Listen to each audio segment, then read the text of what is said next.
की जय। गौ माता की जय। गौ माता की जय। गौ माता की दंडवत यात्रा शुरू हुई थी।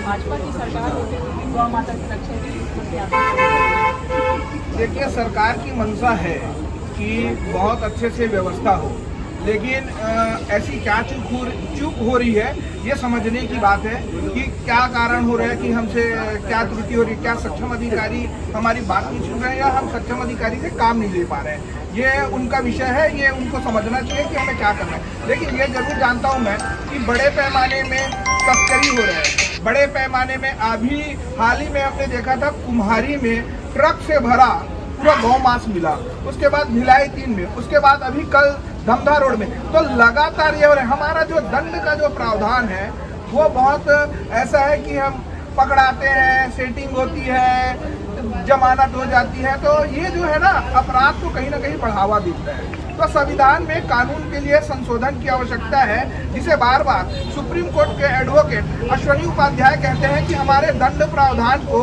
क्योंकि न्याय यदि विलंब से मिलता है तो वो भी अन्याय की श्रेणी में आता है। तो ये सारी चीज हो रहा है। और जब हम माता की बात करते हैं, गौ माता की बात करते हैं, जिसके स्तन का पान करके हम बड़े हुए, जब हमारे यहाँ जब कोरोना काल भी आया तो हमने गौमूत्र और गोबर से लिप कर अपने घर को शुद्ध किया, पवित्र किया। तो मुझे लगता है इसका सबसे बड़ा केंद्र होना चाहिए मंदिर प्रांगण। आज चंडी मंदिर है, छोटा मठ, बड़ा मठ है, माँ शीतला का मंदिर है, हमारा दुर्ग किला और अलग अलग जगह मंदिर के नाम से ये जाना जाता है। इन मंदिरों पर गौ माता के लिए एक व्यवस्था बनानी चाहिए और रक्षा और सुरक्षा के लिए एकदम सिस्टम से काम होनी चाहिए। जो हम जब किसान जो पैरे को आग लगा देते हैं, उनसे कोऑर्डिनेट करके जो मंदिर के ट्रस्टी हैं उनको संपर्क बनाकर ऐसा कार्य करना चाहिए। चाहे उसके खाने के लिए, पीने के लिए सारी व्यवस्था जब बनेगी। और खासकर मैं नगर पालिका निगम के अध्यक्ष और कमिश्नर से मैं आपके न्यूज चैनल के माध्यम से कहना चाहूँगा,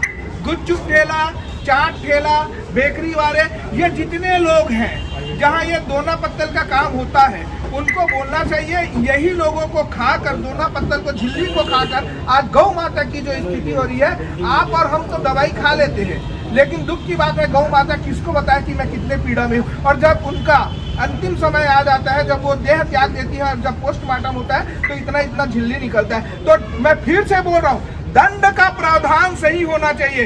लोग पद पर तो आ जाते हैं, लेकिन उन्हें ये नहीं पता होता कि हमें कार्य कैसे करना है।